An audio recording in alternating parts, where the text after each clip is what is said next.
Toda Rabba. On est prêt. On est Bonsoir prêt. Rav. Shalom uvracha. Un plaisir de vous retrouver dans Le ces plaisir circonstances. de Dans ces circonstances. Alors, on va aller droit au but. Bon, la Torah, le Rav plutôt va nous faire déjà une introduction que la Torah, c'est pas que pour les Juifs. C'est bien de le répéter, voilà, et de nous expliquer rapidement, brièvement, le message de la Torah pour les non-juifs et le rôle d'Israël vis-à-vis des non-juifs. Voilà. D'abord et avant tout, il faut retenir que la Torah a été donnée dans le désert pour bien faire comprendre que celui qui voudrait y accéder n'a pas besoin de passer des frontières, comme c'est le cas de tous les pays qui sont ornés de frontières. La Torah a été donnée dans un endroit neutre, le désert du Sinaï.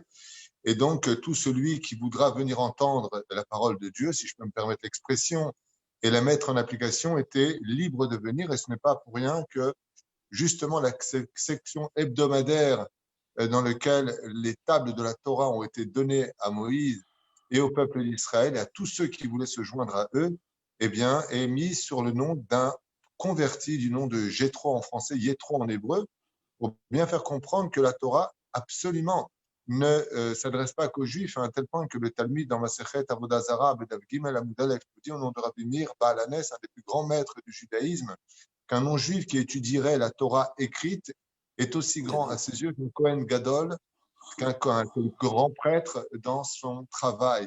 C'est vrai que les Juifs ont un rôle très important et principal à jouer à travers les 613 commandements de la Torah, mais que les nations du monde ne sont pas moins importantes à travers l'accomplissement de 7 mitzvot noachid qui les concernent, car c'est ensemble que nous reformons les familles des nations du monde, même si chacun reste à sa place et qu'on n'a pas le droit de s'assimiler. Il n'empêche que la variété de la pensée humaine se remplit, Baruch Hashem, d'une très belle harmonie quand chacun occupe le rôle qu'il se doit d'assumer. D'accord, très bien. Alors, c'est très important pour préciser aux gens que ça n'a pas été transmis dans une grotte, une seule personne qui a dit Dieu m'a parlé. Ça a été transmis, c'est Dieu lui-même qui est venu transmettre la loi devant combien de personnes. Voilà, pour bien situer le contexte, que c'est pas les rabbins qui ont écrit, que c'est Dieu qui a transmis aux non-juifs. La Torah, on parle, quand on dit le mot Torah, on parle des 5 livres connus en français sous le nom du Pentateuque. Quand on observera la section hebdomadaire justement de Yéthro, du don de la Torah, ainsi que beaucoup d'autres endroits, mais ce n'est pas le but de ce soir, très brièvement, c'est marqué aux yeux de tous les enfants d'Israël. C'est-à-dire que la Torah a été donnée sous le mandat de témoins oculaires de 3 millions de Juifs dans le désert et de plusieurs centaines de millions de Erev Rav, c'est-à-dire de non-juifs qui sortirent avec les enfants d'Israël pour les accompagner dans toutes leurs péripéties jusqu'à l'entrée en Eretz Israël, guidé par le maître spirituel de cette époque, Moshe Rabbeinu. Donc, Moïse. il est évident que la Torah a été donnée sous témoignage oculaire de millions d'individus qui témoigneront chez Nehemar, Vaïr ou et Akolot. Non seulement ils ont vu que Dieu a donné la Torah, mais ils ont constaté que Moshe Rabbeinu sera le prophète de la transmission de la Torah et personne d'autre. D'accord. Donc, la Torah a été donnée avec les 10 commandements en langue hébraïque. Voilà, pour finir sur ce chapitre-là. Donc, la Torah a été donnée en langue hébraïque et elle sera traduite plus tard par Talmaï, roi de Grèce, il y en a qui disent d'Égypte, peu importe, en 70 langues, les 70, ce qu'on appelle, cette fameuse traduction qui sera faite dans toutes les langues, afin justement même si ça a été un jour noir pour le peuple d'Israël, car la falsification de la traduction retire toute l'âme de la Torah, donc la Torah devait être en réalité étudiée qu'en hébreu, mais on peut aussi l'étudier dans toutes les langues, puisque de toute façon, les nations du monde n'ont pas spécialement à approfondir l'étude de la Torah, mais de comprendre ce que Dieu attend d'eux, ainsi que le peuple d'Israël, qui, nous, dans notre travail à nous, auront affaire à plusieurs degrés d'explication, comme le pshat, le redrash, le remez et le remez, le drash et le sod. C'est-à-dire, on a plusieurs degrés d'explication, et les nations du monde devront au moins connaître l'histoire, les péripéties, les légendes, si je peux appeler cela comme ça, du peuple d'Israël, pour mieux comprendre où nous allons, il faut aussi comprendre d'où nous venons.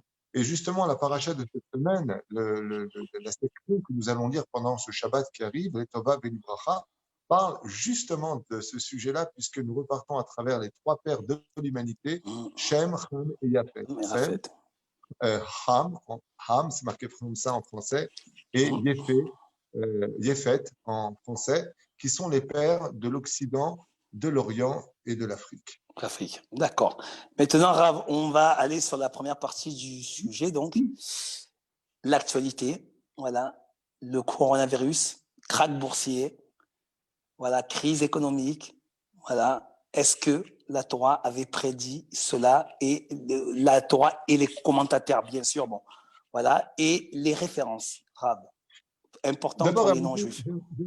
j'aimerais vous dire quelque chose de très important. Le judaïsme n'est pas une religion. Elle peut être traduite comme étant une religion par rapport à certains accomplissements, comme mettre les téphilines, aller à la synagogue et autre chose. Dat lamo, que date Moshe Israël, c'est ce qu'on dit en hébreu, selon la date, la religion de Moshe et du peuple d'Israël. Mais il faut comprendre que la Torah n'est autre que les modes d'emploi que Dieu, en tant que créateur du monde, en tant qu'architecte du monde, a suivi les plans.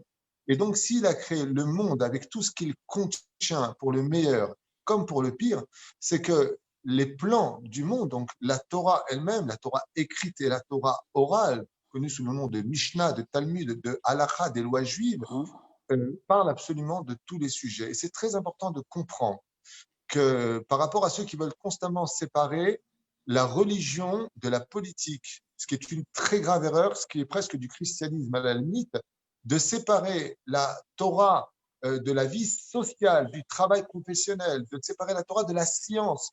Il y a une personne qui est intervenue il y a quelques jours en me disant, un homme de science d'ailleurs, ne peut pas passer d'appel. J'ai eu un petit problème. Donc, un scientifique me dit, Rav Tuitou, nous sommes en 5781 vis-à-vis de la Torah, mais pour les scientifiques, il y a 4 milliards et demi d'années. Ne mélangeons pas la Torah et les scientifiques. Il faut vraiment être quelqu'un de profondément ignorant en Torah pour dire de telles âneries. La Torah parle absolument de tous les sujets, et y compris et particulièrement de ce qui se passera à la fin des temps. Le Talmud en parle dans Masechet Sanhedrin à la page 97, 98, et dans Masechet Sota à la page 49, Amoud Bet, Be'ikva de Meshicha, de ce qui se passera à la fin des temps. Le prophète Isaïe, le prophète Amos, le prophète Séphania, la Torah elle-même, Bedarach Kochav Be'Yaakov, dans la paracha de Balak. En d'autres termes, dans Daniel, mais la liste serait beaucoup trop longue, les références sont très, très nombreuses dans la Torah qui nous parlent justement d'un des sujets des plus importants, puisque de toutes les choses de la création du monde, s'il y a un domaine dans lequel Dieu s'est vanté, c'est trois choses. Dieu s'est vanté en disant, le peuple d'Israël m'appartient, celui qui le maudit sera maudit, celui qui le bénira sera béni. La deuxième chose dont Dieu s'est vanté, c'est le pays d'Eretz Israël, la terre d'Israël, sur laquelle il dit ouvertement que ses yeux gèrent ce pays et exigent ce pays du début de l'année jusqu'à la fin de l'année, tout ce que vous dites marqué dans la Bible, dans la Torah. Ce n'est pas des choses qui viennent référencer de droite et de gauche, c'est carrément dans la Torah. Qui a Hashem Rishit Hashem du début de l'année jusqu'à la fin de l'année. Et par contre, très intéressant, c'est que dans le prophète Haggai, chapitre 3, là-bas, Dieu se vante encore d'une chose et il dit, l'or et l'argent m'appartiennent. Je ne l'ai pas donné à l'homme. Nous ne sommes que des dépositaires, c'est-à-dire des gens qui venons récupérer quelque chose sur lequel le Créateur du monde nous dit, faites attention, l'or et l'argent est à moi et je le donne à qui je veux. Comme l'explique Rachid dans son premier commentaire vis-à-vis de la terre d'Israël, si un jour les nations du monde viennent vous accuser, vous les Juifs, d'être des voleurs, d'avoir volé la terre des 7 peuplades, vous leur répondrez la chose suivante. La terre appartient à Dieu, ainsi il a montré sa puissance dans la création du monde et il la donne à qui il le désirera. Et il nous a donné cette terre, comme c'est marqué depuis le début du livre de l'Exode jusqu'à la fin du livre de la Torah, Parasha Vezot Aberacha. Donc la Torah, ce que je veux faire comprendre à tout le monde, c'est que ce n'est pas quelque chose qui se vit dans un monastère ou dans un temple uniquement, c'est quelque chose qui se vit surtout à l'extérieur, dans la vie active, c'est-à-dire que les 4 traités du Shulchan Aruch des lois juives que nous, les juifs, nous avons, traitent de relations amoureuses, donc conjugales, des relations de meurtre, des relations de problèmes d'argent, de conflits. La Torah nous parle absolument de tout ce qui est moral comme immoral, et ce, dans tous les détails, y compris dans le domaine international. Et c'est pour cela que je suis toujours assez choqué de voir des gens qui après 2000 ans d'assimilation, sont devenus religieux dans le cadre de ne faut pas mélanger la religion avec le fait de s'assimiler. Par exemple, ce qui est une très grave erreur, puisque dans le monde d'en haut, quand Dieu a créé le monde, il a créé un monde dans lequel il a mis la Torah, parce que le monde vient de cette Torah. Le monde a été créé pour la Torah, qu'on le veuille ou qu'on ne le veuille pas, qu'on paraisse Avec des pour lettres des hébraïques. idées. Donc, la Torah peut parler de tous les sujets, même les plus tabous, même les plus difficiles, car elle renferme en elle toutes les réponses, même si des fois elles sont souvent écodées. On en a un après, là. Mais certainement référencées. On en a un après pour finir le live. Un gros sujet tabou, vous allez voir. Donc, merci maintenant de bien nous expliquer. Alors, que dit la Torah? Est-ce que la Torah, par rapport à cette maladie qui est le coronavirus, qui a tout dévasté, l'économie, crise économique, krach boursier, on voit aujourd'hui que les banques centrales impriment de l'argent à partir de rien, or que l'argent était indexé au début sur l'or, sur des richesses, sur des valeurs.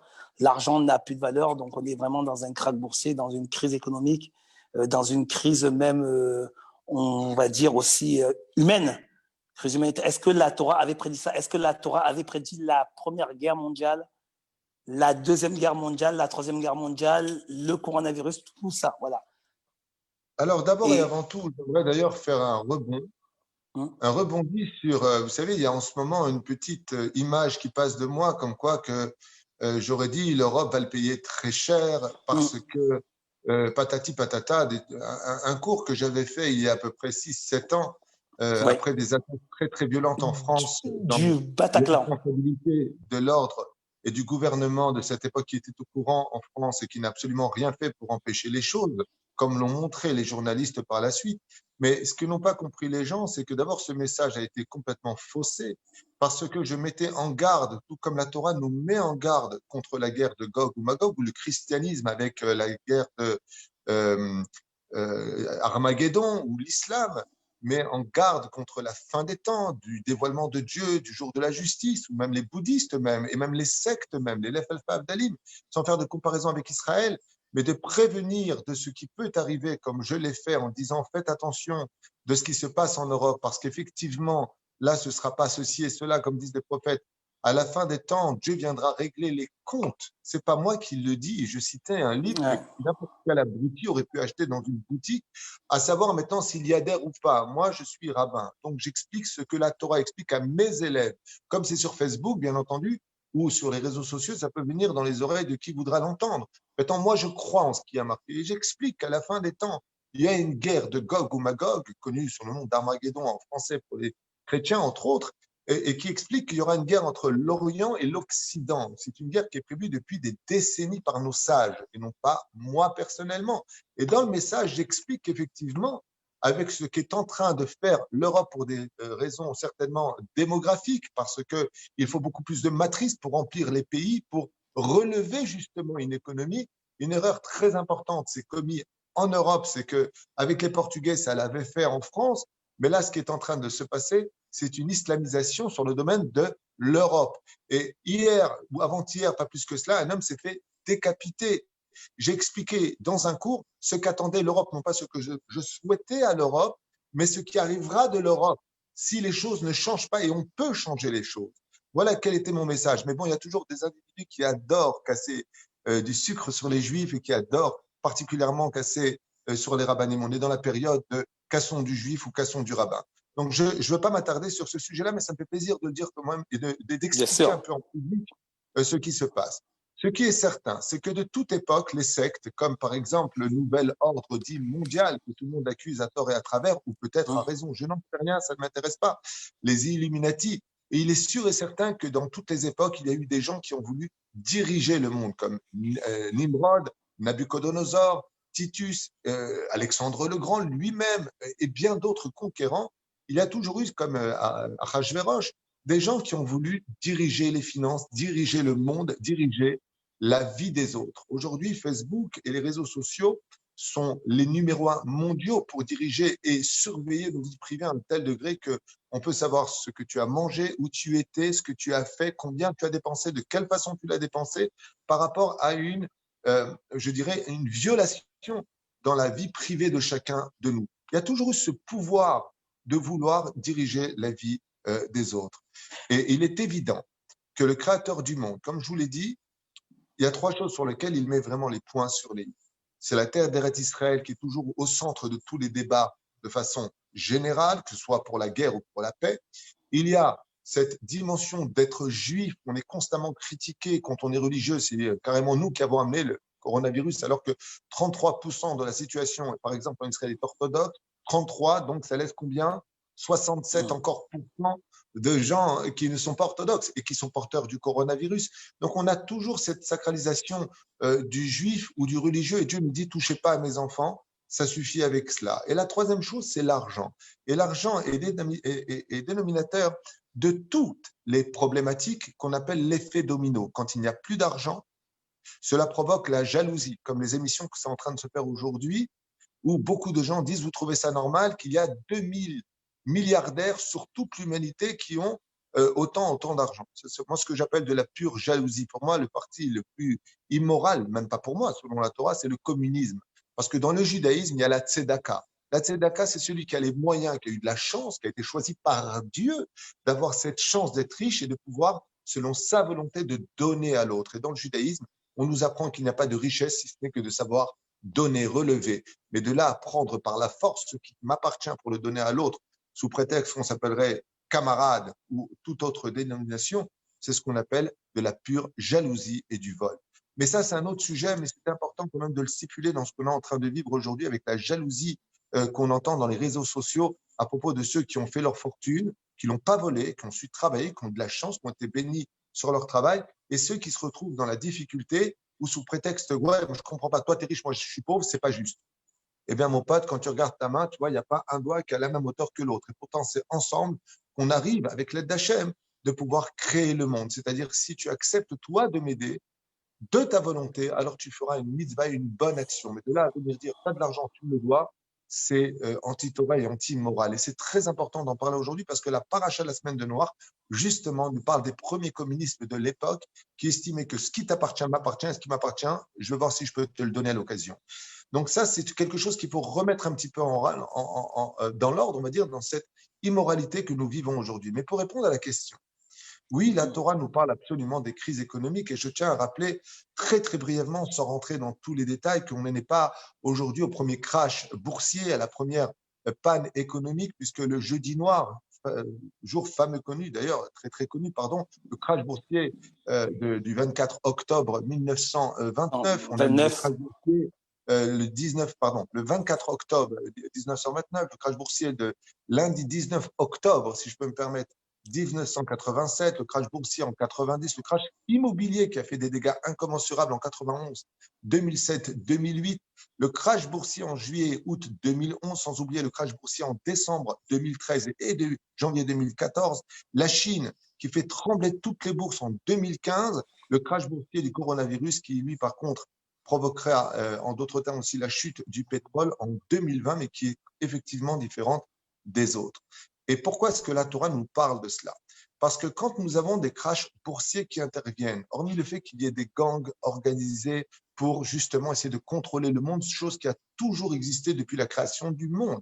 Quand Caïn, le premier assassin de l'histoire, a voulu avoir un total contrôle sur ce qui se passera. Ce sont des choses qui se répètent de génération en génération. Mais ce qu'il ne faut pas oublier, c'est où est Dieu dans l'histoire.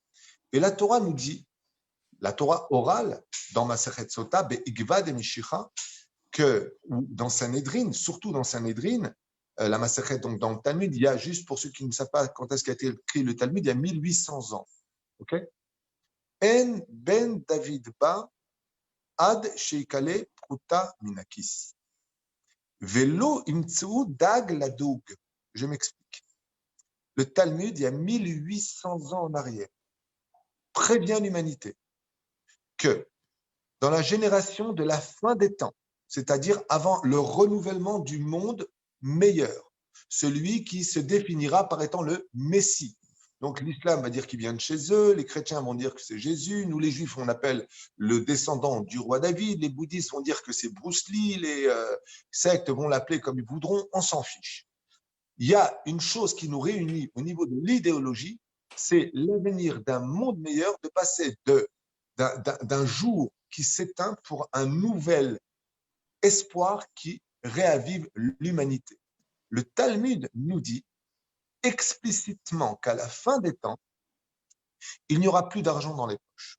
Et je me suis pendant des années posé la question, déjà même en yeshiva quand j'étais jeune, qu'est-ce que ça veut dire qu'il n'y aura pas d'argent? Est-ce que ça veut dire qu'il n'y aura plus du tout d'argent sur Terre? Ou est-ce que ça veut dire qu'il y aura encore de l'argent, mais il ne sera plus symbolisé par de la monnaie ou des billets, comme on le connaît jusqu'à aujourd'hui? Et quand on voit ce qui se passe, où on a de la crypto-monnaie, on a le Bitcoin, on a aujourd'hui, on peut payer avec son propre portable, c'est-à-dire qu'il y a une élimination totale de l'argent à proprement dit. Déjà, depuis très longtemps, on payait avec des chèques, ensuite on payait avec des cartes Visa. Mais aujourd'hui, on arrive à une espèce de faiblesse vis-à-vis de l'argent liquide, ce qui permet un meilleur contrôle, et c'est là où tu voulais certainement venir après, sur les activités de chacun de nous, que ce soit en France comme en Israël, ou comme aux États-Unis et partout ailleurs, et puis là, même au Maroc. Les gens propriétaires de leur argent ne seront plus propriétaires de leur argent. C'est-à-dire que quand ils voudront retirer des sommes déclarées, ils devront expliquer pourquoi ils la retirent, sous quelles conditions ils la retirent, et on leur dira, monsieur, la somme que vous demandez, alors que c'est son propre argent, gagné à la sueur de son front, lui sera donné selon la volonté de la personne qui sera en face de lui. C'est-à-dire qu'on est passé vraiment à des moutons de panurge, à demander faire l'aumône de notre propre argent. Il y a quelque chose de très grave sur le domaine économique qui se passe derrière tout ça, un contrôle total de l'argent privé, à un tel point qu'on ne sait plus si les banques sont réellement des amis ou des ennemis du privé, jusque-là. Mais ce qu'il faut retenir, c'est que oui, la Torah nous dit, donc je reprends les rênes de la Torah, c'est qu'à la fin des temps, Dieu fermera les robinets économiques. Il y a 1800 ans en arrière dans le Talmud. Pourquoi? Parce que les générations seront descendues à un tel niveau de débauche, de mensonge, ad kedekar veut dire en hébreu jusqu'à, que le Talmud nous dit que la vérité sera appelée mensonge et que le mensonge sera appelé vérité. Comment Dieu va-t-il régler cela? Eh bien, il mènera les nations à déposer les armes ou alors à les reprendre. Ça dépendra de ce qu'ils voudront faire. Si les nations du monde reconnaissent leurs erreurs et se plient à la moralité de la Torah, tout peut très bien se passer. Mais les prophètes nous mettent en garde. Si ce n'est pas le cas, et y compris pour le peuple d'Israël, comme on l'a vécu au premier exode de l'histoire, où 80% des enfants d'Israël sont morts en Égypte et 20 seulement % sont sortis d'Égypte. Ça veut dire que nous-mêmes, nous ne sommes pas à l'abri de la fin des temps.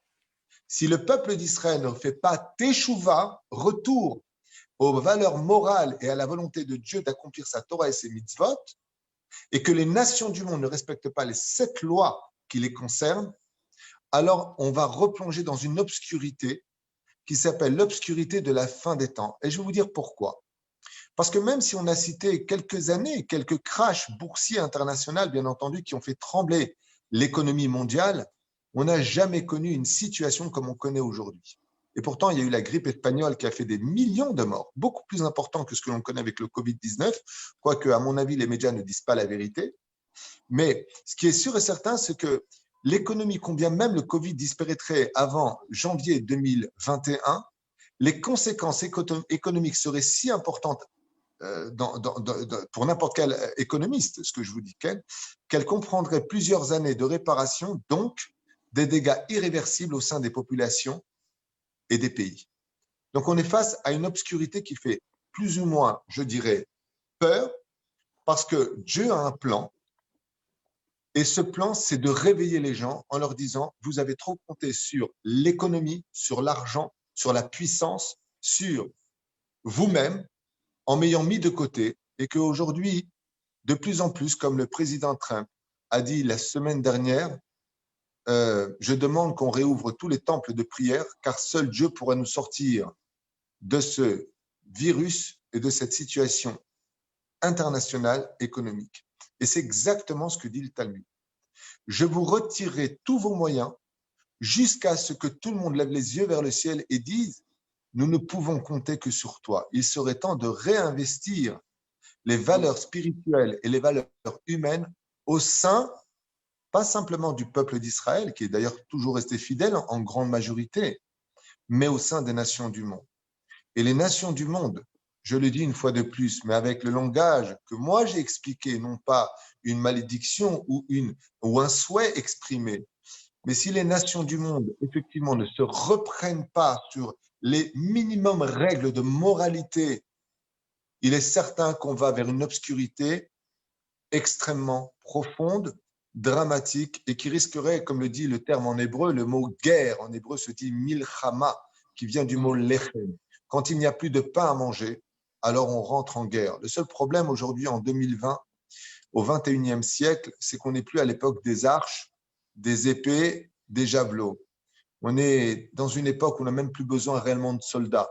On appuie sur un bouton et ça fait disparaître toute une humanité, ce qui est dramatique. C'est pour cela que j'invite grandement les gens de n'importe quelle religion, de n'importe quel pays, de se remettre en question aujourd'hui sur les valeurs morales, sur le fait d'aujourd'hui, vous vous rendez compte qu'en France, à 3 heures du matin, ils ont voté une loi, ils ont que ça à faire, de faire des avortements, même si la femme est enceinte au 9e mois, ce qui est un pur meurtre, l'enfant est totalement concrétisé. Je veux dire, où est-ce qu'on va? Où est-ce qu'on va? On appelle papa et papa, maman et maman, mais où est-ce qu'on va? Alors que les gens l'acceptent parce qu'au 21e siècle, on n'a pas besoin de Dieu et qu'on fait ce qu'on veut et on n'a pas à nous dire ce qu'on a à nous dire. Le droit de l'expression, on peut tuer qui on veut, on peut faire ce que l'on veut. Et attention, il faut toujours rester politiquement correct parce qu'il faut appartenir à un système dans lequel, en fin de compte, tout est dictatural au nom de la démocratie.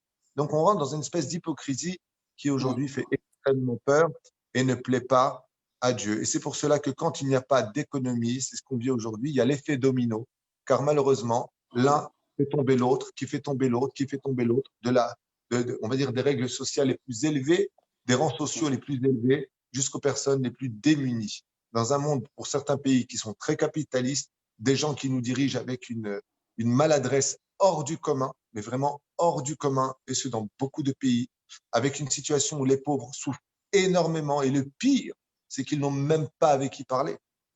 Moi, j'estime que quand on est à la tête d'un pays, la première règle pour un homme qui se dit être un homme à la tête d'un pays, c'est de descendre vers son peuple, de comprendre son peuple, de relancer une économie avec le fait de mêler les gens aux problèmes des autres dans le libre arbitre de chacun de nous. Et malheureusement, on vit dans une immoralité aujourd'hui où la Torah nous a mis en garde, et si on n'y arrive pas, eh bien, on aura apparemment peut-être un héros qui apparaîtra dans l'histoire pour remettre les pendules à l'heure. Sur le domaine économique. Rav, juste une petite parenthèse.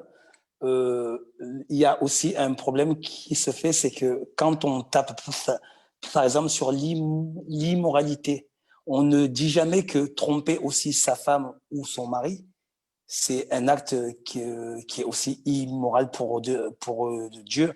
Et c'est pour ça aussi, c'est important de le dire qu'on se doit d'être fidèle. C'est pas que l'homosexualité qui est une abomination pour Dieu aussi. C'est très important. Je vais te répondre quelque chose, Claude, de très important pour moi. Quand j'étais enfant, c'était des règles d'immoralité qui étaient convenables par rapport à la génération. Aujourd'hui, on est dans les clubs d'échangisme. De façon assez, dans les journaux que les enfants peuvent acheter, il y a marqué club d'échangistes de telle heure à telle heure, inscrivez-vous, venez. On est avec des médecins qui conseillent vivement à l'adolescence de pratiquer la masturbation, que ça fait absolument du bien dans tous les réseaux sociaux. On est aujourd'hui à la télé. On est aujourd'hui, quand on veut faire un cadeau à son petit frère, on lui amène une prostituée pour qu'il puisse s'amuser avec.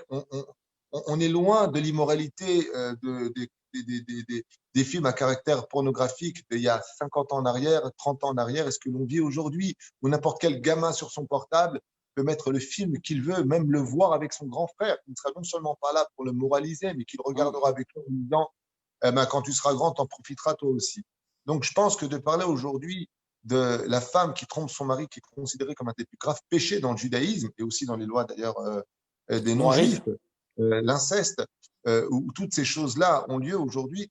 Faut rappeler que dans pas mal de pays, il y a beaucoup de gens qui couchent avec leurs propres sœurs. Bon, on ne peut pas rentrer dans tout ça, mais c'est presque une culture de vivre ce genre de choses. Comme aux États-Unis, si tu n'as pas un amant ou une amende, ou une maîtresse, pardon, c'est le cas de dire une amende, t'es pas culturel, c'est-à-dire, t'es pas dans le beacon, t'es pas dans l'arnaque, comment on appelle ça, là, le forex, t'es pas à la mode, je sais pas, t'es pas voleur, t'es pas un mec bien. On en est là aujourd'hui. Il faut comprendre les choses.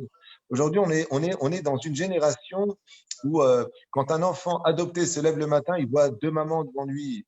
Il sait pas comment l'appeler l'autre, mais bon, quand on va aux toilettes, on est homme, femme ou trans. On en est là aujourd'hui. Il faut se réveiller un petit peu. Allez, va, et plutôt si elle qu'on soit à la génération, on peut dire attention les hommes, faut pas tromper votre femme.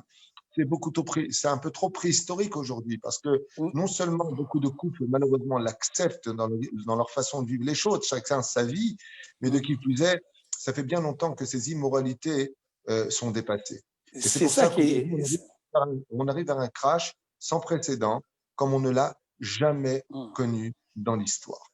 Et tout est falsifié. Si vous voulez qu'on parle de choses, moi je suis prêt à parler, à dire beaucoup de détails si vous le voulez.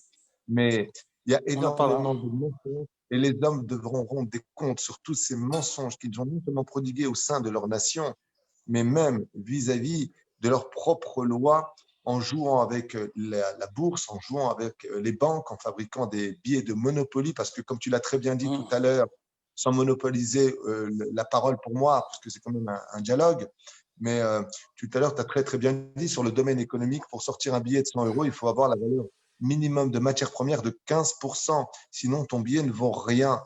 Ah, donc, on est face à une situation aujourd'hui où beaucoup de dégâts ont eu lieu en fabriquant des groupes terroristes pour qu'ils aillent conquérir les pays qui possédaient encore des matières premières comme le pétrole et qui ont été organisés justement par certains pays européens et américains. Tout le monde le sait, c'est dans tous les réseaux, donc j'invente rien et tout le monde est au courant, en tout cas je l'espère, pour essayer de récupérer des matières premières et continuer de créer une économie sur le dos de viols, de meurtres qui ont été commis par tous ces groupes terroristes envoyés et laissés agir en conséquence pour récupérer justement des matières premières et relancer l'économie de leur pays sans aucune moralité du mal et des dégâts qui ont été occasionnés au sein d'autres nations pour relever leur propre verre de vin sur la table, ce qui est vraiment dramatique, immoral et inacceptable.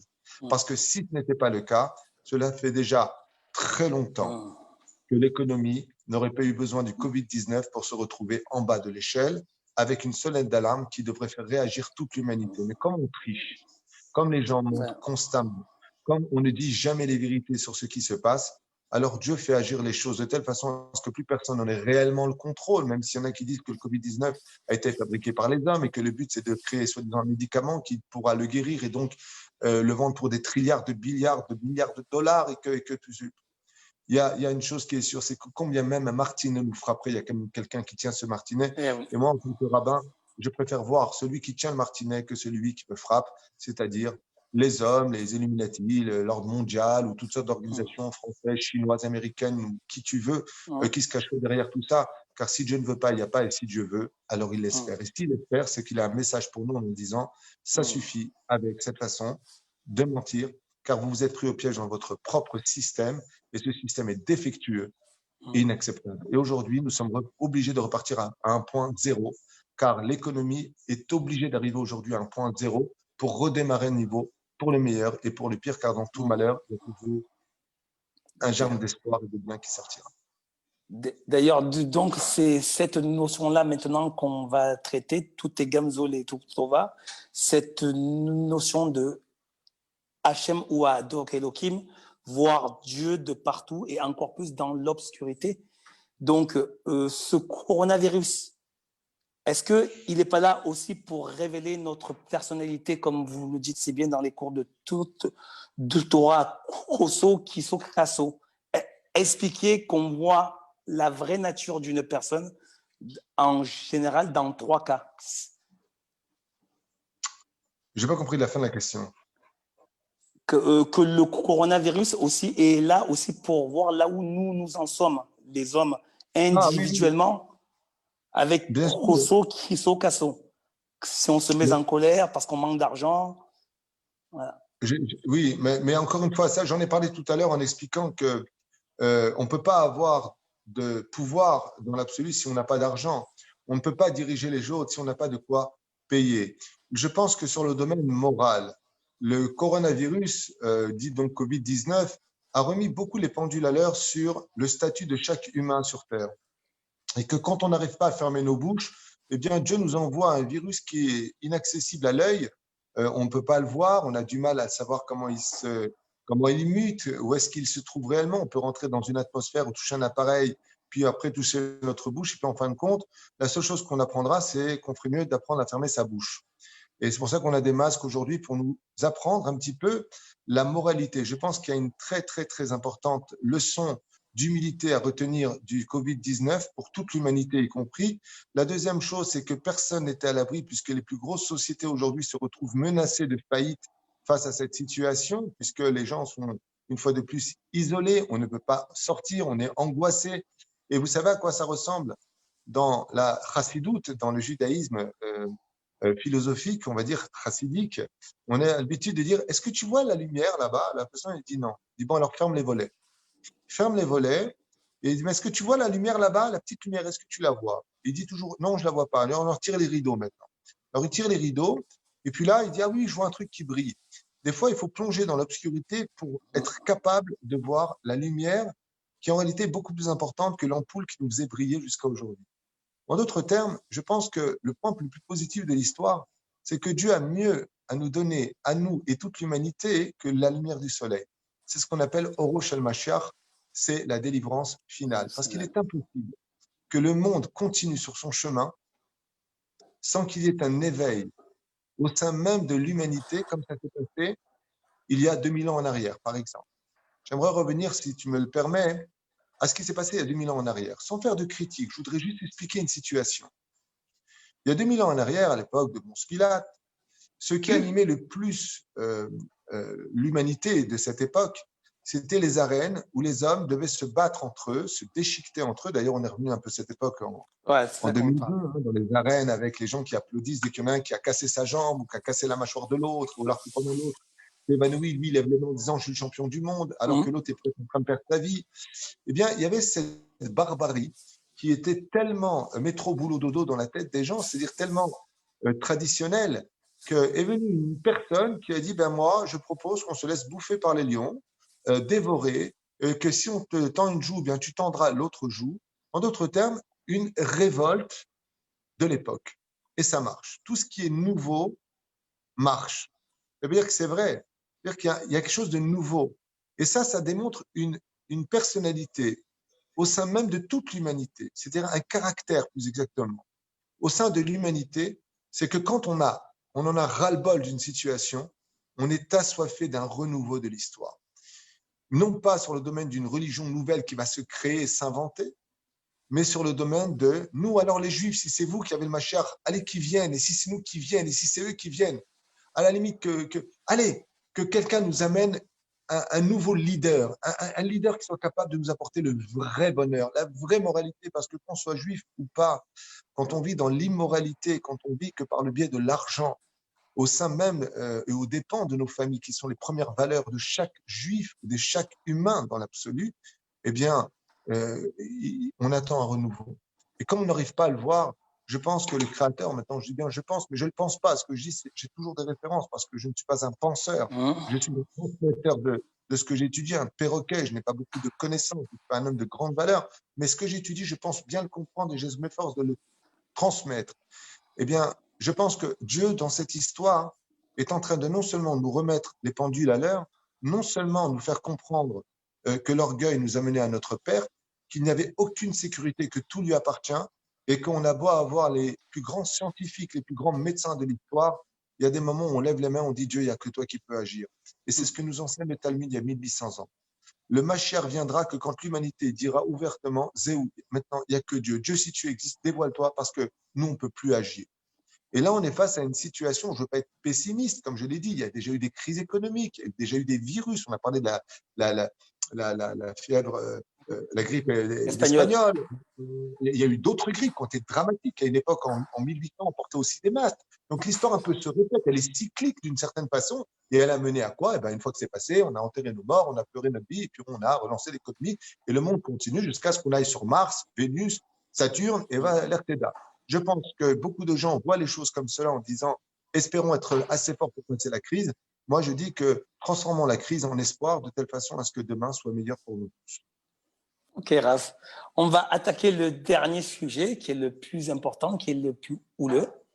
Donc, vous nous avez toujours appris dans vos cours qu'on apprend beaucoup aussi de ce qui se passe dans l'actualité et dans les faits des non-juifs, notamment sur les médias qui ont une influence. Et aujourd'hui, les médias attaquent un concept qui est dans la Torah, vous allez l'expliquer, qui est basique, c'est sur le complot. Vous avez vu, aujourd'hui, c'est toutes les personnes qui disent des vérités, on les traite de complotistes. Moi, je vais juste, en introduction, prendre encore ce verset, c'est le Téhélim 2, que je lis tous les jours, et je vais le lire. Pourquoi se démènent les peuples et les nations agitent-elles de vains projets, donc de complots? Les rois de la terre se soulèvent, les princesses se liguent ensemble contre l'Éternel et son loin. Donc, clairement, Dieu dit, c'est moi, dit-il, qui ai consacré mon roi sur ma montagne sainte. Donc, je pense que c'est le roi David. Donc, Dieu dit clairement qu'il y a un complot contre l'humanité. Ça, c'est Dieu qui dit. Il y a un Alors, complot depuis la nuit des temps, quand on lit la Bible. ce Téhilim fait allusion au Téhilim numéro 2, donc du roi David. Ensuite, ce sera sur son fils Absalom. D'ailleurs, les Chachamim, nos sages, disent que la guerre de la fin des temps sera moins terrible que la guerre des maisons, car à la fin des temps, les foyers seront détruits de par l'immoralité hypocrites qui géreront les maisons dans les portables. Les hommes seront avec des sites, avec des femmes. Les femmes parleront avec leurs anciens copains. Et toute cette immoralité détruira les maisons. C'est pour cela que la fin des temps connaîtra des divorces comme jamais, jamais, dans toutes les époques, on les a connus. L'hypocrisie sera au summum et les complots sont tellement graves aujourd'hui que quand on ose dire des vérités, je dis bien quand on ose dire des vérités, on est amendé, on est considéré comme fanatique, on est considéré comme menteur, c'est quand même incroyable, on n'a pas le droit de dire des vérités. C'est quand même terrible d'expliquer que, par exemple, aujourd'hui, c'est la fin de l'Europe. Voilà, là, je suis en train de dire ça. Le Rav Twitou, un rabbin fanatique, une kippa noire, a dit c'est la fin de l'Europe. De quoi il se mêle? Mais enfin, excusez-moi, l'Europe ne vous appartient pas, ça appartient à la terre. Et puis, à part ça, c'est pas le droit d'expression qui le dit. Je suis pas en train de maudire l'Europe, je suis en train d'expliquer que vous vous êtes mis à mort. C'est une personne en France qu'il faut aller voir pour les dégâts sociologiques qui y vivent, c'est Mitterrand. C'est lui le démarrage de tout ce balaga, de tout ce qui se passe en France, de cette économie qui s'effondre, de toute cette insécurité en France et qui se propage. Mais c'est une volonté aussi divine quelque part. Donc oui, les complots existent, mais ils sont très très souvent mal désignés. En d'autres termes, ce sont les comploteurs qui accusent les gens qui osent encore dire des vérités.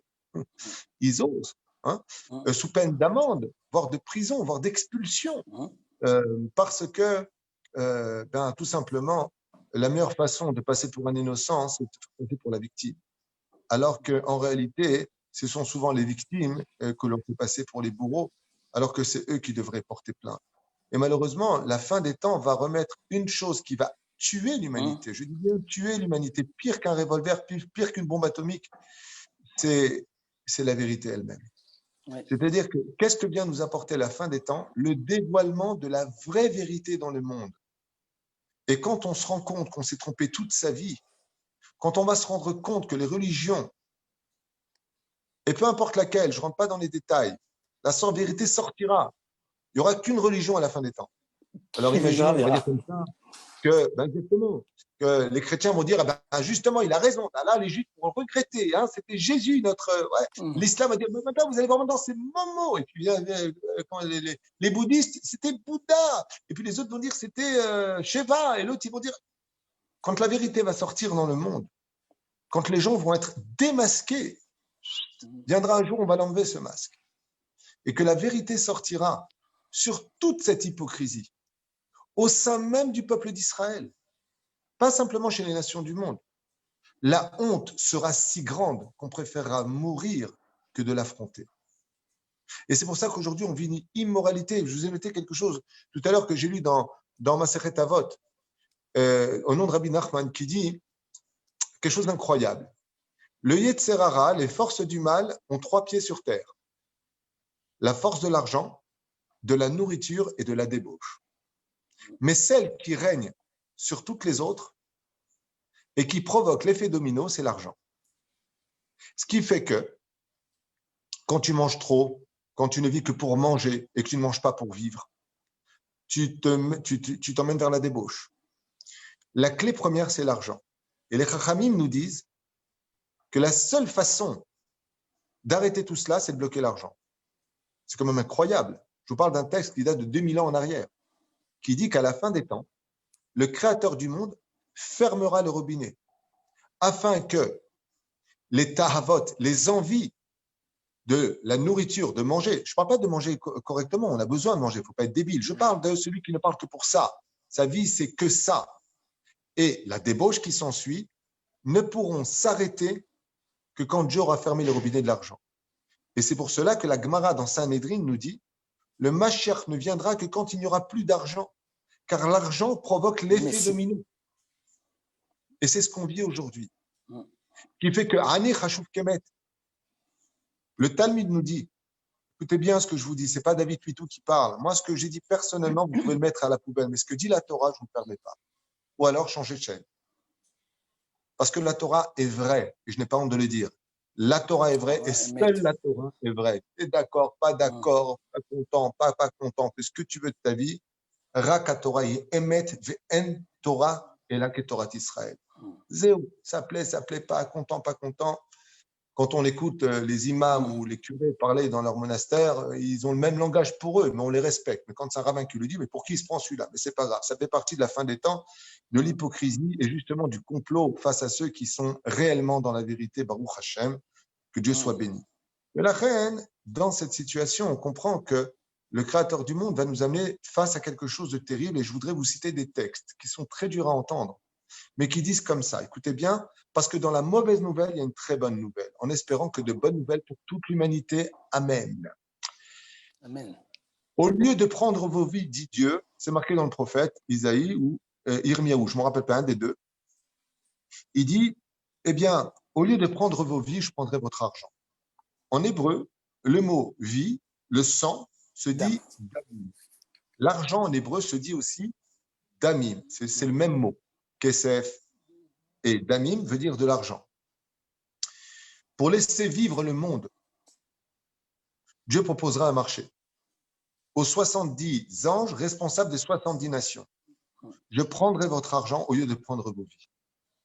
Peut-être que ainsi donc, vous ferez teshuva. Quand on lit la paracha de la semaine, qui est la paracha de Noé, donc j'invite toute l'humanité à lire la paracha de Noé en anglais, en chinois, en arabe, en ce que tu veux, en hébreu, en français, comme tu veux.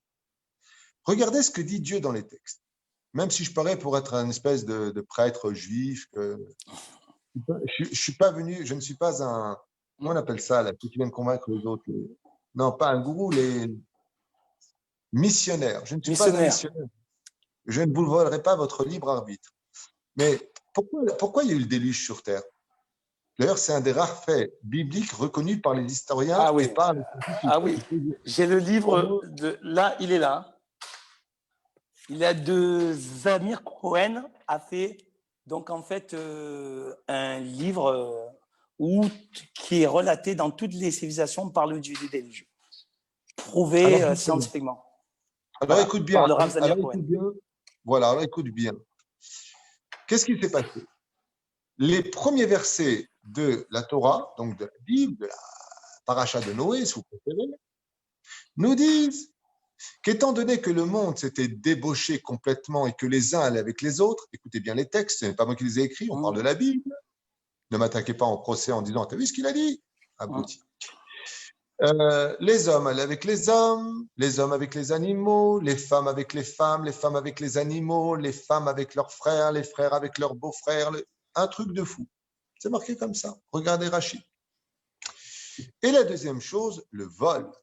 Car à cette époque, eh oui, il y avait déjà des idées communistes qui se levaient et qui estimaient que pourquoi tu es une belle femme, je te tue pour la prendre. Pourquoi tu as plus d'argent que moi, c'est pas normal. Qu'est-ce qu'a fait Dieu? Réponse de Dieu. On y croit, on n'y croit pas. Je parle d'un... Allez, on va appeler ça un bouquin historique. Ça vous va? Il y a Guerre et paix de Tolstoï, il y a plein de romans qui ont été écrits, il y a des faits divers qui ont été comptés. Vivez-le comme vous voulez. La Torah nous dit qu'est-ce qu'a fait Dieu? Il a tué toute l'humanité par un déluge. Et il a mis un symbole qui est l'arc-en-ciel, promettant à l'humanité de ne plus jamais renvahir le monde par un déluge, le monde entier, mais peut-être des pays. À la fin des temps, ce sera un déluge de pauvreté qui s'abattra sur l'humanité. Puisque Dieu a promis de ne pas envoyer la pluie, nos sages disent à la fin des temps que c'est un déluge de pauvreté qui s'abattra sur le monde. Et si l'humanité ne fait pas de tchouva, et si l'homme ne se remet pas en question par rapport à l'équité, la justice dans laquelle il a promis de rester fidèle, ça risque de passer d'un déluge d'eau à un déluge de feu. C'est-à-dire une guerre tellement prévue, il y a même des films qui en ont été faits, des tremblements de terre qui mèneront l'humanité à sa perte la plus totale. Donc, il est important aujourd'hui, tant qu'on est dans cette situation où on peut arranger les choses, de mettre un terme à la haine, à l'indifférence, mais surtout à cette guerre d'hypocrisie où on ne cesse de faire passer les victimes pour des bourreaux et les bourreaux pour des victimes. On sait qui sont les terroristes, on sait qui sont les voleurs, on sait qui sont les assassins. On a beau leur donner des surnoms, on a beau éviter leurs noms, mais ça suffit avec ça. Quand je vois qu'on prend ma propre personnalité, qui suis une personne de shalom, j'ai jamais fait de mal à quiconque, jamais fait de mal à quiconque, et qu'on me distribue dans 94 sites comme étant un fanatique, un homme dangereux, à des propos dangereux, alors que ces mêmes personnes qui les produisent sont des gens remplis de haine, de bêtises et de mensonges. Et le pire, Claude, c'est que ça marche. Bien sûr. C'est vraiment vous qui avez dit ça? C'est vraiment vous? J'ai envie de vous dire... Bilam, la force des médias. C'est fou combien le monde va mal. Les Émirats arabes ouvrent enfin les yeux et veulent faire un traité, on va dire, de communication avec Israël, reconnaître la légitimité d'Israël. Mais c'est incroyable. Depuis 1994, les Américains avaient déjà prévu de prévoir Jérusalem comme capitale du pays d'Israël. Il aura fallu attendre 2018 pour, enfin 2019, concrétiser un pacte qui avait été conclu. Mais combien on a eu peur, combien on a peur d'être juifs, combien on a peur de vivre sur notre terre, c'est pas la terre à personne. On n'a jamais retiré un drapeau palestinien en 1948, c'était le mandat anglais. Quand vous regardez le Larousse 1944, 1936 exactement, vous ouvrez là-bas Israël, Palestine, si vous voulez, puisque c'était long qu'on donnait, vous y trouverez un drapeau israélien. Le Larousse 1936. Oh, réveillez-vous les mecs. On n'a rien volé à personne. Mais c'est un mensonge médiatique extraordinaire qui fait tellement plaisir. Mais c'est pourquoi... Pour passer pour le bourreau, c'est pas le gourou, le bourreau. Sachez, chers amis, que vous avez été bananés par les médias, où on vous a menti sur le domaine du problème israélo-palestinien. On n'a jamais fait quoi que ce soit de mal et il n'y a jamais eu de peuple palestinien. Le pire de l'histoire, c'est que les historiens arabes aujourd'hui, les Émirats arabes, j'ai les vidéos, si je peux vous les envoyer, vous diront exactement la même chose que moi, que c'est la plus grosse arnaque historique de la fin des temps. bien sûr. Mais quand la vérité sortira, Bezrat Hashem, alors tout le monde pourra, je l'espère en tout cas, la teshuva la plus importante, celle de la sincérité La et celle repentance. de la foi. Amen. Amen. Pour finir, Rav, donc, quel conseil, bon, moi je le sais par rapport à vos cours, quel conseil Claude, vous pouvez donner? Oui? alors justement, quelqu'un pose la question en disant, voilà, ça fait plusieurs mois qu'on est en confinement et le monde n'a pas changé. J'ai parlé de ça avec mon épouse, que Dieu bénisse son mari. Amen.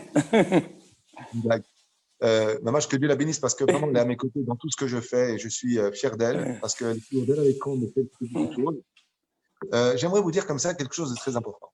Vous savez, comme un père qui veut éduquer son fils, un père ne se lève pas frapper son fils directement quand il fait des bêtises. Il le prévient.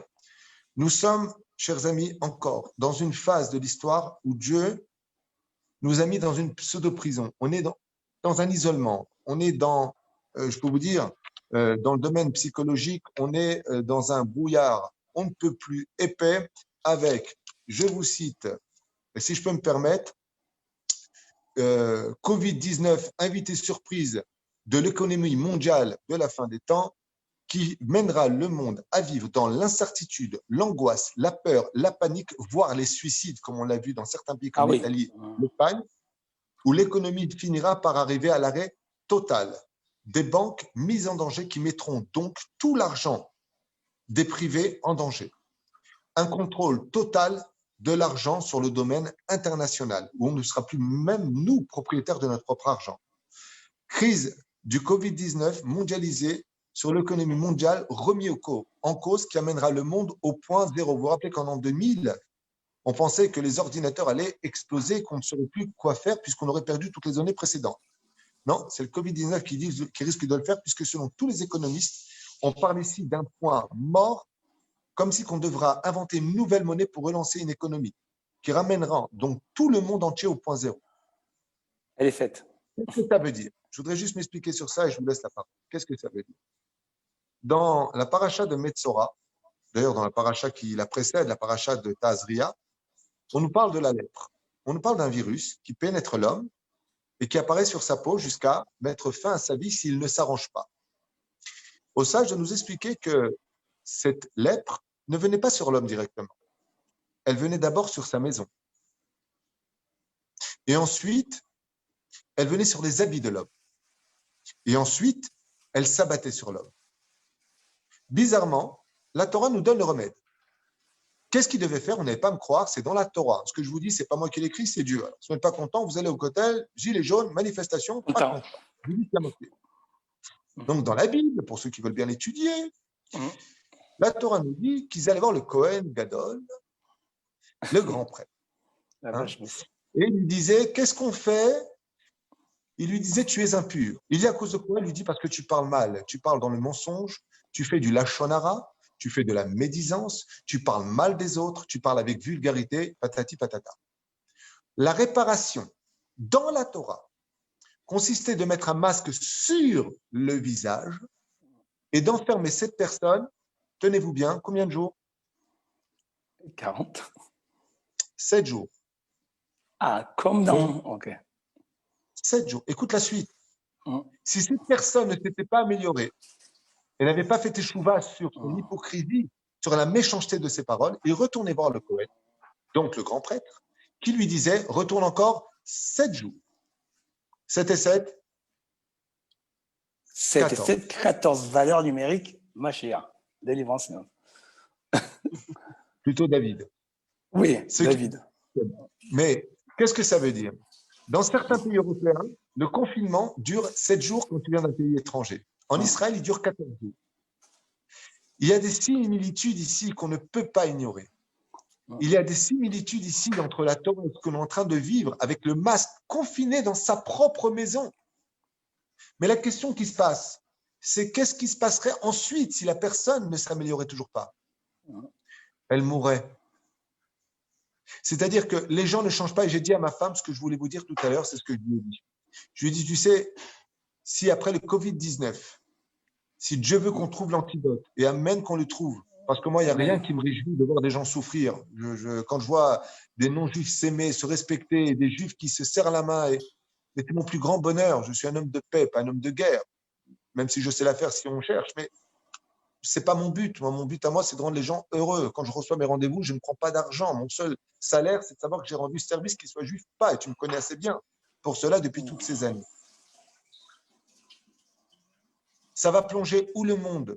Dans l'obscurité encore la plus noire, la plus totale, la plus inacceptable, c'est-à-dire au plus profond de l'irréparable, ou changer l'humanité pour un monde meilleur, où le monde aura enfin compris qu'il n'est pas le maître du monde et qu'il y a un maître au-dessus de nous. Pour moi, l'histoire du Covid-19, c'est le dernier quitte ou double de toute l'humanité. Voilà exactement ce que je pense personnellement, mais je suis quand même référencé par tous mes livres. 2021 sera une année cruciale et certainement un tournant pour toute l'humanité. Espérons qu'avant d'en arriver à cela, que le pain qui manquera dans les familles, des terres du monde entier, de toutes les nations du monde, ne mène pas le monde à une guerre sans retour. Alors, certains prophètes disent que Jérusalem sera remis en cause, que Dieu réunira toutes les nations du monde à monter sur Jérusalem et qu'il réglera ses comptes avec les nations et les exterminera. C'est pas moi qui le dis. Allez vous faire cuire un œuf. Qu'est-ce que je vous dis? Avec tout le respect que je vous dois. La Bible, les prophètes d'Israël, dans la Bible en français, achetez-le, disent que Dieu réglera les comptes avec les nations du monde pour le mal qu'ils ont fait subir au peuple d'Israël. Je vais passer ces textes pour vous faire plaisir, parce que ça vous dérange. À moins que vous n'ayez rien à vous reprocher. Dans ce cas-là, vous le vivrez très bien. La reine, Bezrat Hashem, qu'on se réveille un petit peu. Et je pense que ce rendez-vous avec toi aujourd'hui qui représente les nations, enfin ceux qui te suivent et moi ceux qui me suivent, c'est de comprendre un message très important. Il est impératif aujourd'hui que l'on se réveille et peu importe que tu sois juif, musulman, chrétien, bouddhiste, athée ou ce que tu veux, il est temps pour nous de nous comporter comme des humains et de cesser cette conduite animale qui risque de nous mener à la shrita, c'est-à-dire à la perte de nos vies. Voilà, Rav. Alors, pour finir, voilà, très brièvement, Rav, il y a beaucoup de gens qui ont compris que la vérité était uniquement dans la Torah, je vous le dis. Vous le savez, je vous relate à chaque fois. Bon, là, je sais que vous êtes très occupés. Je ne vous en vois plus, mais c'est des gens qui étaient loin de ça, des gens très connus aussi maintenant que, bon, voilà, certains se sont révélés au grand public. Rav, pour un non-juif, moi, je vais dire ce que je fais. Vous allez me corriger. Mais qu'est-ce que vous conseillez à un non-juif aujourd'hui? Quelle prière du lever dès qu'il se lève? Quelle attitude avoir avec bien sûr l'étude de Torah? Qu'est-ce qu'un non-juif peut faire pour mettre de la lumière dans ce monde au sein même de son foyer, de son couple, en ayant un bon shalom avec sa femme? Mais qu'est-ce qu'il peut faire comme prière? Qu'est-ce que vous conseillez? Après, moi, je vous dis ce que je fais d'abord. Tous les matins ou pas? Oui. Voilà, vous me dites si... Je connais un peu ton emploi du temps. On en a souvent parlé déjà à l'époque. Ça fait quand même pas mal d'années qu'on se connaît grâce à Dieu. Tu es quelqu'un de très investi. Tu fais tes bénédictions avant de manger. D'ailleurs, les bénédictions en hébreu, ce qui t'est permis, puisque tu respectes les 7 lois noachides. Mais pour répondre brièvement à ta question, d'abord et avant tout, la première chose que j'aimerais faire passer comme message, moi qui n'étais pas du tout religieux pendant une longue partie de ma jeunesse et qui était persuadé que le monde avait été créé par le Big Bang et que l'homme venait du singe, c'est que, après avoir étudié d'ailleurs, je tiens à le dire aussi, la théologie chrétienne, j'ai étudié l'islam, y compris le bouddhisme, de façon, on peut dire, autodidacte, certes, même si j'étais attaché à certaines personnes pour poser des questions. Et après, j'ai fait mes études de rabbinat en yeshiva. Donc, si j'ai quelque chose à vous dire, moi qui ai traversé toutes ces étapes de la vie, c'est de vous convaincre d'une chose, c'est que Dieu existe. Vous pouvez l'appeler comme vous voulez, mais sachez vraiment que Dieu existe. Et en quoi ça vous engage d'y croire? Eh bien, ça vous engage au fait que si Dieu existe, ce n'est pas le Dieu d'Aristote, de Platon ou de Socrate dont je parle, quoiqu'ils avaient pas mal de bonne moralité au niveau de leurs enseignements sur certains détails que j'ai aussi étudiés à l'occasion, mais Confucius, je mets aussi dedans. Mais ce qui est sûr, c'est que le fait de savoir qu'il y a un Dieu, c'est que ce Dieu-là n'est pas un Dieu qui a laissé la terre pour les hommes et lui, il a pris le ciel, comme le prétendait César. Mais bien au contraire, que Dieu est investi dans vos vies privées, qu'il surveille vos pensées, vos paroles et vos actions, sachez-le. Ce n'est pas un complot divin. Et que si vous avez créé une bouche, ce n'est pas pour l'utiliser pour l'hypocrisie et le mensonge, mais pour lui adresser des paroles. C'est pour cela que l'un des plus grands remèdes que je puisse donner à mes amis non-juifs, c'est de leur dire parler avec Dieu tous les jours. Tous les jours. Et rattachez-vous au minimum de la moralité, des 7 lois noachides, qui ne sont que des lois qui différencient l'homme de l'animal. Surtout en ce qui concerne l'impureté de l'esprit, d'être beaucoup plus moral, sans pour autant rappeler vos arrière-grands-parents ou arrière-arrière-grands-parents, comme à l'époque de Camus, par exemple, en France, à Marseille, à la Canebière. Il y avait de la moralité. On ne faisait pas trop de mal à sa femme. Quand on regardait une femme, on dit, bon, il faut que tu arrêtes. C'est pas joli ce que tu fais. Respecte les personnes plus âgées que toi. Je ne parle pas de préhistoire. Je parle simplement de vos parents ou arrière-grands-parents. Donc, il serait bon, Béhémet, pour les non-juifs aujourd'hui, de lire des Teilim, de faire des psaumes. Ce serait génial d'apprendre à se respecter, à bien parler, cette vulgarité qui ne cesse de détruire et faire du mal. Oui, je pense qu'on restera dans le cadre gentil, mais respectable. Allez, vaille, que déjà on quitte cette notion que l'on vit aujourd'hui dans les médias et dans la vulgarité extrême de ces défilés insupportables et inadmissibles, mais pourtant tellement récents, comme si qu'ils avaient existé depuis des décennies, d'hommes déguisés en femmes, de femmes qui s'embrassent en public devant des enfants. On justifie des allocations familiales avec adoption d'enfants dans l'immoralité la plus totale. C'est-à-dire un pédophile se fera arrêter, fera de la prison. Mais quand tu acceptes un enfant qui grandit dans une maison où il y a 2 hommes qui sont dits mariés ensemble, quelle vérification tu vas faire avec leur enfant? Où est-ce qu'on va? Où est-ce que va l'humanité? Où est-ce que va l'humanité quand quelqu'un qui est assassine, on lui trouve des raisons et des maladies, mais la famille elle-même qui pleure son mort, on lui fait juste une cérémonie et on dit goodbye. Une juive fenestrée qui accueille un arabe, hein, c'est pas un chinois, c'est un arabe, ça s'appelle un arabe, hein, ok? Elle lui donne à manger, elle le reçoit, elle lui ouvre la porte, il la prend, il la jette de l'autre côté. Où est-ce qu'on va? Où est-ce qu'on va? Jusqu'où va aller l'injustice? Alors mon conseil, si vous le voulez, réinstaurer l'injustice et arrêtez de vous faire bananer par les médias. Arrêtez de croire un système dans lequel on vous manipule depuis des décennies, et surtout en ce qui concerne les Juifs. Mon plus grand conseil, si vous voulez être béni, bénissez les Juifs et ne faites jamais du mal à un Juif. Parce que la clé finale de toute l'histoire du peuple d'Israël, qu'on le veuille ou pas, ce sera les Juifs. Vous savez qu'à la fin des temps, qui vivra verra. À ce qui paraît. C'est rien. Vous allez être très déçus, les antisémites. Ce que je vais dire va vous déplaire. Non! J'en rigole. Ce qui paraît, hein, à la fin des temps, le peuple d'Israël deviendra, même les Chet Kohanim, ils deviendront tous des Kohen. Alors qui deviendra Israël? Eh bien, les non-juifs. Les non-juifs prendront la place du peuple d'Israël et le peuple d'Israël prendra la place des prêtres pour les nouveaux, entre guillemets, juifs de l'histoire, ce qu'a voulu faire croire justement à l'époque, il y a 2 millions de Jésus. Il s'est basé sur des faits qui arriveront à la fin des temps, mais il les a pris pour lui. Mais bon, la vérité sortira et tout le monde un jour dansera d'allégresse et de joie main dans la main. Ça, c'était mon message. Parlez avec Dieu. Devenez meilleur. Arrêtez de vous faire du mal. Arrêtons de se faire du mal. Et pour les Juifs, j'aimerais vous demander 3 choses, hein, puisque tu me lances sur ce sujet-là. Première priorité, la paix. Rejoignez votre terre dans les meilleures possibilités et conditions du monde. Troisième, faites attention à Shabbat. La carte d'identité d'un juif, c'est Shmirat Shabbat. Faites attention à la débauche. Faites attention au Zera Levatala. Faites attention de ne pas parler de mal de quiconque. Faites attention d'accomplir la mitzvah la plus importante. Même j'ai dit 3 choses, je suis tunisien, ça fait 5.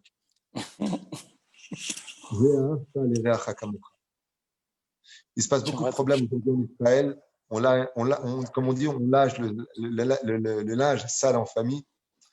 Mais je demande vraiment à tous les Juifs d'Eretz Israël, en tout cas tous ceux qui nous écoutent, Ben Atzarfetim la Israélim, la Simketz, la Sin'a Azot, la Aflaya Azot, de mettre un terme à cette ségrégation, de dénigrer l'un et l'autre, de croire que le monde religieux ne sert à rien, de croire que c'est toujours pour les Juifs que tout arrive, que c'est à cause des Juifs qu'il y a le virus aujourd'hui. Je rappelle que le virus est sorti de Wuhan en Chine, fabrication franco-chinoise, pour ceux qui veulent un peu plus de renseignements sur comment ça s'est passé, et ainsi de suite. On arrête constamment de voir les défauts chez les uns et les autres et qu'on s'occupe de nous-mêmes. Ouais. Et j'espère que Bezrat Hashem, je le souhaite, j'espère que la France et l'Europe s'en sortiront, même s'ils ne cessent à mes yeux personnels de commettre beaucoup d'erreurs sur le domaine démographique, sur le domaine politique et sur bien d'autres domaines. Mais si Dieu veut, la vérité sortira et il y aura un roi pour tout le monde à la fin des temps. Chose que tout le monde attend. C'est d'ailleurs le seul point sur lequel tout le monde s'accorde en disant mais un seul vrai leader, non pas qui s'impose, mais que tout le monde accepte et honore. Amen. Merci beaucoup, Rav. Et juste cette notion, je viens d'avoir une question. J'ai des amis à moi juifs que je leur ai expliqué que il y a beaucoup d'antisémites. Il y en a qui sont antisémites parce qu'ils veulent l'être et il y en a qui le sont aussi parce qu'ils ont eu, à cause des médias, des mauvaises relations avec des juifs. Ils ont été lobotisés par des médias. Donc, c'était aussi pour dire à mes amis juifs de leur dire que vous avez cette mission d'être hors la goïm, lumière pour les non-juifs, de nous amener aussi à la vérité par vos comportements. Et aussi, comme vous l'avez dit dans plusieurs cours, c'est cette crainte de Dieu, Reshit Rorma, Yirat Hashem, voilà, de vraiment craindre de Dieu et de ne pas se croire que parce qu'on est juif, tout est permis, que le comportement d'un juif vis-à-vis d'un non-juif, même si celui-ci n'est pas croyant, il compte aussi dans le ciel, quoi, parce qu'il y a certaines personnes, sans affaire d'accusation, qui prennent certains mots de rabbinim qu'il y a une humilité, or que c'est bien le contraire. Voilà. Absolument, et c'est pour ça que j'envisage et je continuerai sur mon chemin avec l'aide d'Hachem, car je crois en ce que je fais. Et ça porte ses résultats. Je vais te dire quelque chose, Claude, et je m'adresse en même temps à tout le monde, et j'ai pas honte de le dire, puisque les messages, mon épouse les écoute, elle peut en témoigner. J'ai pas mal de musulmans, de chrétiens, de gens sectaires qui m'ont envoyé des messages après avoir écouté plusieurs de mes cours et qui m'ont dit la phrase suivante, et je recite un musulman antisémite qui a rêvé toute sa vie de casser des os de juifs, c'est ses termes, je reprends ce qu'il m'a dit. Pour moi, la vie était faite pour casser des os de juifs. Voilà ce qu'il m'a dit. Il m'a dit comme ça fait 1 an que j'écoute vos cours. Non seulement je suis devenu prosélyte, mais je demande pardon aux juifs car on ne vous connaissait pas. Je me suis laissé embobiner.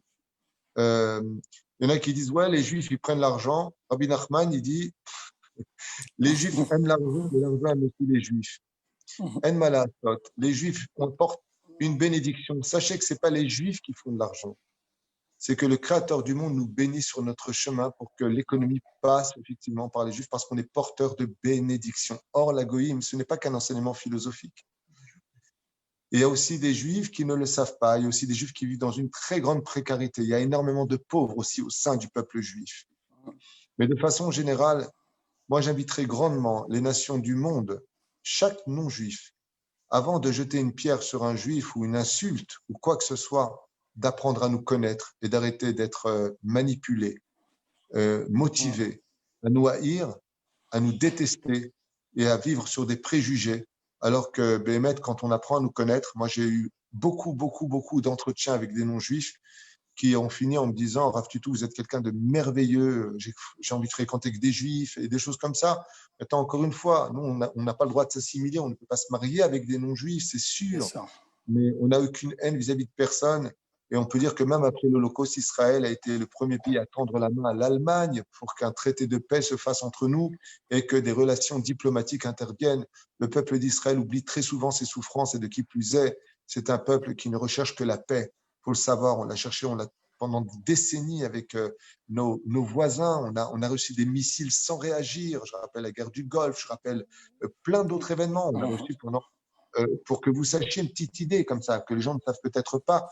plus de 8981 missiles sur 8 ans sur la ville de Gaza. de Gaza, alors qu'on n'a pas réagi parce que les Américains nous interdisaient de réagir. C'était le mode de Hippouk. On avait les bras croisés, on ne pouvait pas agir parce que Dieu nous a donné une leçon de morale. On croyait que c'était l'armée qui nous sauverait. Dieu nous a dit, vous voyez, je vous ai donné des armes, je vous ai donné une armée, que Dieu bénisse notre armée, mais vous la fermerez. Voilà exactement ce qu'on a vécu. Donc, on vit des choses aujourd'hui qui doivent éveiller que pas simplement le peuple juif ne peut pas vivre sans Dieu, mais que les nations du monde ont très, très rapidement intérêt à réaliser que Dieu est partout et que ce monde lui appartient et qu'il est le patron unique. Et si on n'y arrive pas par la pensée, on réalisera peut-être quand on sera arrivé au plus bas de l'échelle, chose que je ne souhaite pas ni pour nous, ni pour vous, ni pour personne. Merci Rav et à très vite. Je vous souhaite une bonne soirée et encore merci à cette veille de Hanouka de nous mettre encore de la lumière parce que on en a besoin. Vous savez, je voulais dire que la prochaine fête, ce sera Hanouka, le 25. Et oui. Parce que ce soir, il y a une grande lumière. Ce soir, c'est la Iloula, c'est le jour anniversaire du départ d'un des plus grands maîtres, des plus grandes lumières du 21e siècle. C'est le Rav Ovadia Yosef. Ce soir, nous souhaitons faire des prières, nous donnons des bougies pour un maître qui a été respecté, puisqu'il y avait plus d'1,2 million personnes le jour de son enterrement. Le maître de la loi juive, qui comprend d'ailleurs beaucoup de tendances différentes. Maran Arav Ovadia Yosef, Sruto Yegan Alelu et Bezrat Hashem, je le demande aujourd'hui, c'est ça Iloula, qu'il prie dans le ciel devant le Créateur du monde avec tous les autres tzadikim pour que nous ayons de bonnes nouvelles, pas simplement que pour le peuple juif, pour toutes les nations du monde, et qu'on voit que des visages illuminés par l'amour du prochain et la sérénité, l'équilibre, sans pathologie, sans critique, sans guerre, si ce n'est que d'être heureux. Parce qu'aujourd'hui, le plus grand ennemi de nos vies, c'est nous-mêmes. On s'empêche d'être heureux, on s'empêche d'aimer, on s'empêche de croire au bonheur. Alors qu'il est juste tapis à notre porte, il suffit simplement de l'ouvrir et de lui sourire. Amen.